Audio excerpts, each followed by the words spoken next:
يخرجوا المغاربه طفات الجزائر طفات.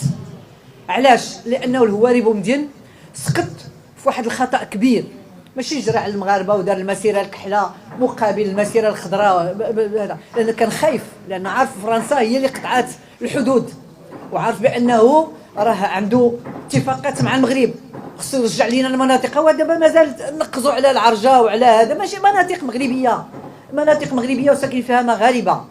وكان بالنسبه لنا اكبر فرصه ضيعناها، كيف كان كيقول الرفيق بن سعيد ايتيدا اللي هو ملي تحكم عليه بالاعدام هنا مشى للجزائر، وملي كان في ذاك الوقت في الجزائر جا عندهم الهواري بومدين، جمع القاده التقدميين كلهم قال لهم يلاه اجوا معايا البوليزاريو. قلنا هنا بوليزاريو دوك راه ولادنا، وهرجروا من الجزائر ومشاو لفرنسا.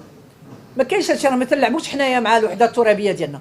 هذه اكبر فرصه ضيعناها باش نبنيو المغرب الكبير، باش الجزائر تنهض، باش المغرب ينهض، لان مستقبل الجزائر كان في المغرب، ومستقبل المغرب كاين في الجزائر، كاين تكامل. حنا شعب واحد، التاريخ ديالنا واحد، لغتنا وحده، ديننا واحد.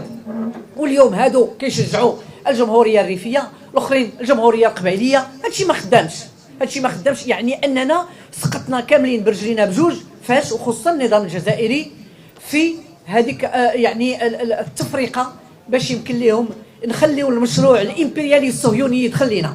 راكم شفتوا اش دايرين في الشرق الاوسط، كل بلاد قسموها على 5 على 6، وداك الشيء اللي بغاو يديروا عندنا في المغرب، وهذا الشيء اللي باغيين يديروا في الجزائر.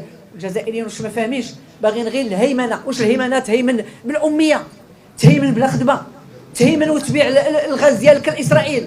باش بغيتي تهيمن الا ما بنيتيش جزائر قويه وحافظتي على مغرب قوي حداك، ما تضعفش المغرب. كيف يعقل الجزائر يعني تاخذ هذه الصحراء الكبيره اللي عطاتها فرنسا، والمغرب البلد الوحيد في المغرب الكبير كله اللي ما عندوش صحراء، وحنا اللي كنا واصلين حتى نهر السنغال. كيف يعقل؟ يعني وقعت مشاكل كبيره، والجزائر يعني مع كل اسف الرئيس الراحل بومدين لعب فيها دور سيء جدا، ولكن اللي جاوا من بعده استمروا. علاش؟ لان كاين الريع، لان كاين الفساد، لان كاين استغلال الاموال ديال الجزائريين اللي قدموا اكثر من 1.5 مليون ديال الشهداء، وما استفدوش من الثروات ديال بلادهم، لا من البترول ولا من الغاز ولا من الخيرات. كل شيء هادشي خداتو واحد المجموعه محتكره.